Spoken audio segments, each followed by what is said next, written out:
एक जिले के एक बहुत ही फेमस व्यापारी के घर में एक रात हत्याकांड होता है। और हत्याकांड ऐसा वैसा नहीं, उस व्यापारी के घर में टोटल 7 लोगों की नृशंस हत्या कर दी जाती है। और हत्या एक पीढ़ी की नहीं हुई थी, बल्कि इस हत्या में टोटल 3 पीढ़ी के परिवार के ही लोग शामिल थे। पुलिस को सूचना दी जाती है। पुलिस थाने से अपने दल बल के साथ घटनास्थल का मुआयना करती है और पुलिस इस हत्या के पीछे की वजहों को तलाशना शुरू करती है। और पुलिस घटना स्थल पर घर की पूरी एक एक कोने की तलाशी लेती है, पर सबूत के तौर पर पुलिस को कुछ भी हाथ नहीं लगा, जिसके बिना पर वो कातिल तक आसानी से पहुंच पाती। दोबारा फॉरेंसिक टीम के साथ इस घर में दोबारा प्रवेश करती है और फिर से गहनता से पूरे घर की पड़ताल की जाती है। तो घर के पीछे वाली दीवार पर इंसानी खून के कुछ धब्बे, यानी कि इंसानी खून की कुछ सूखी बूंदें मिली। और छत पर जब पुलिस तफ्तीश करती है तो उसे सिगरेट का अधजला टुकड़ा मिला था। दोस्तों, आज की जो कहानी है वो कहानी बहुत ही दिल को झकझोर देने वाली है। दोस्तों, ये भारतवर्ष की एकलौती ऐसी कहानी है जिसमें एक ही परिवार के 3 पीढ़ियों के लोगों की नृशंस हत्या की गई। और ये भारत की एक ऐसी कहानी है जिसमें उस समय के मुख्यमंत्री को अपनी कुर्सी से हाथ धोने की नौबत आ गई थी, पर ऐसा नहीं हुआ, उनकी कुर्सी जाते जाते बच गई।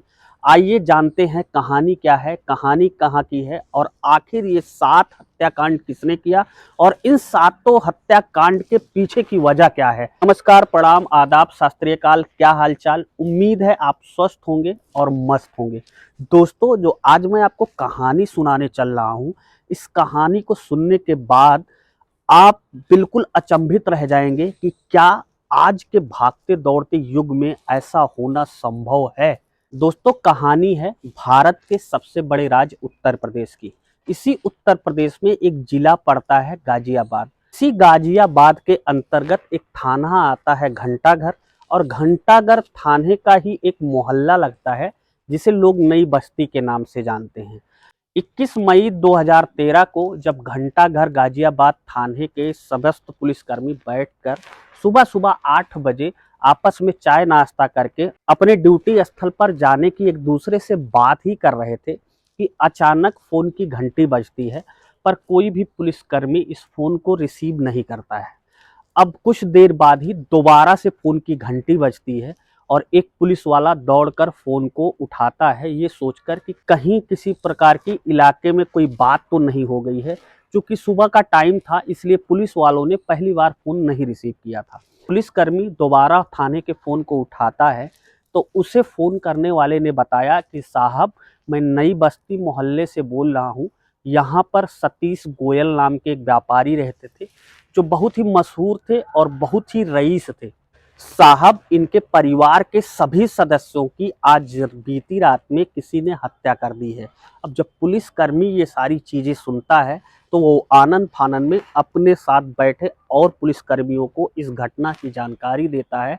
और तुरंत ही थाने के जो एसएचओ होते हैं वो भी आ जाते हैं। अब ये पुलिसकर्मी एसएचओ को भी बताता है कि अपने दल बल के साथ तुरंत ही घटनास्थल के लिए रवाना हो जाते हैं, क्योंकि मामला गाजियाबाद के एक बहुत बड़े व्यापारी का था।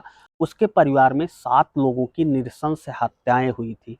अब पुलिस इस हत्याकांड के घर पर पहुंचती है और जब पहुंचती है तो गली में देखती है कि जिस गली में हत्याकांड हुआ है वो एक बहुत सकरी गली है और वहां पर करीब 1000-2000 लोगों की भीड़ लगी थी। क्योंकि जिसके परिवार में ये 7 लोगों की हत्याकांड का मामला हुआ था वो कोई आम आदमी नहीं था। उसके पास 2-3 बड़े बिजनेस से, कहने का मतलब उसके घर में सब कुछ सुकून से चल रहा था। पैसे कौड़ी धन दौलत की किसी प्रकार से कोई कमी नहीं थी। और घर परिवार के लोग भी ऐसे थे जो सिर्फ अपने काम से काम रखते हों और किसी से मतलब ना रखते हों। पुलिस जब घटना स्थल पर पहुंचती है तो उसके पहले देखती है कि जहाँ पर ये हत्याकांड हुआ है, जिस घर में ये हत्याकांड हुआ है, वो एक गली में मौजूद है। और उस गली में पहले से ही करीब 2 से ढाई हज़ार आदमी खड़े हुए हैं। पुलिस किसी तरीके से घर तक पहुंचती है और घर पहुंचने के बाद पुलिस एक एक चीज़ों की एक एक कोने की तलाशी लेती है कि शायद वह कातिल तक पहुंच जाए और असली वजह का पता चल सके कि आखिर ये हत्याकांड किन परिस्थितियों में किया गया और आखिर इस हत्याकांड के पीछे हत्यारों की मंशा क्या थी।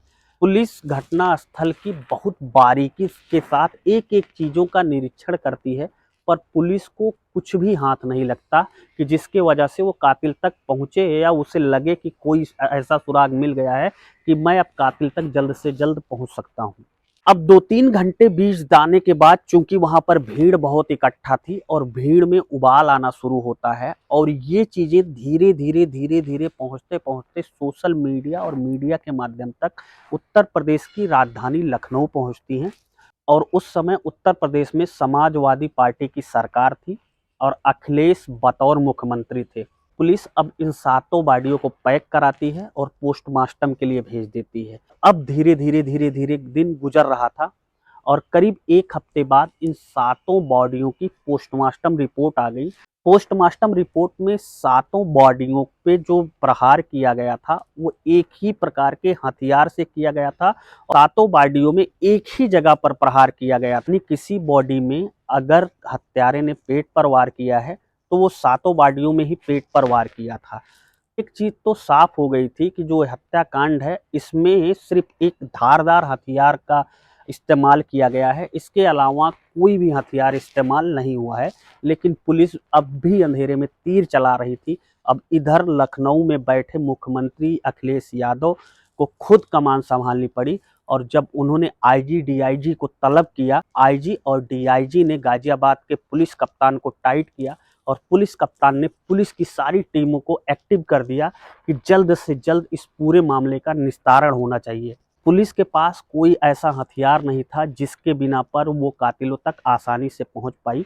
लिहाजा पुलिस ने पड़ोसियों से पूछताछ जारी की, लेकिन कई दिन तक चली पूछताछ में जब पुलिस को कुछ हाथ नहीं लगा, पुलिस ने पड़ोसियों को छोड़कर रिश्तेदारों को बुलाना शुरू किया और जब कई रिश्तेदार आए तो सब ने एक ही स्टेटमेंट दिया कि साहब हम तो दूर रहते हैं, हमारा तो बस मतलब से मतलब रहता है, हमारी फ़ोन पर बात हो जाती थी, शादी विवाह ऐसा कोई पर परोजन पड़ता था तो हम एक दूसरे के सुख दुख में खड़े रहते थे। हम इस घटना के बारे में हमें कोई जानकारी नहीं है। पुलिस के हाथ यहाँ से भी खाली थे। पुलिस ने सबसे पहले उस आदमी को तलाशना शुरू किया जिस आदमी ने पुलिस को सबसे पहले सूचना दी थी।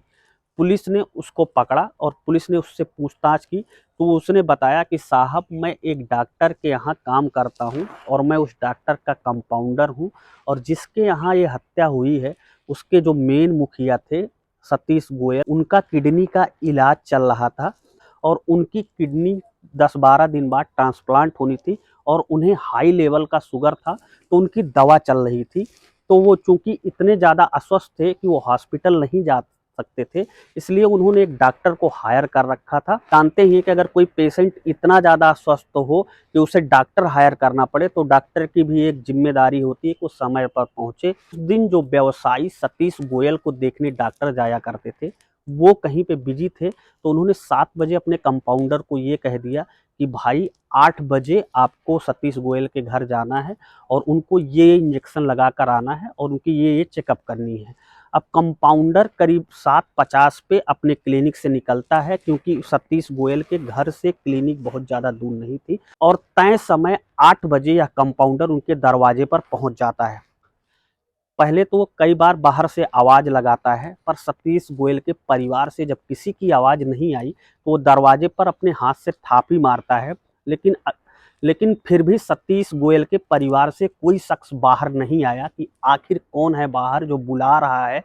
तब इस व्यक्ति ने वो दरवाजे को जैसे ही धक्का मारी तो उसे लगा कि दरवाज़ा अंदर से ही खुला हुआ है कि ये कंपाउंडर इन व्यवसायी सतीश गोयल के घर पे कई बार आ चुके थे, इसलिए कंपाउंडर बिना झिझक के ही सतीश गोयल के घर में एंट्री करता है और जैसे ही वो ग्राउंड फ्लोर में सतीश गोयल के बेडरूम में जाता है तो वो देखता है कि सतीश गोयल के बेडरूम में बेड पर सतीश की औंधे मुंह लाश पड़ी है बेड पर और बेड के चारों तरफ खून के धब्बे पड़े हुए हैं, जिसे देखकर वो सहम सा जाता है। उसके बाद वो सीधे भागते हुए सतीश गोयल की पत्नी को इस बात की जानकारी देना चाहता है कि आखिर सतीश जी को ये क्या हो गया।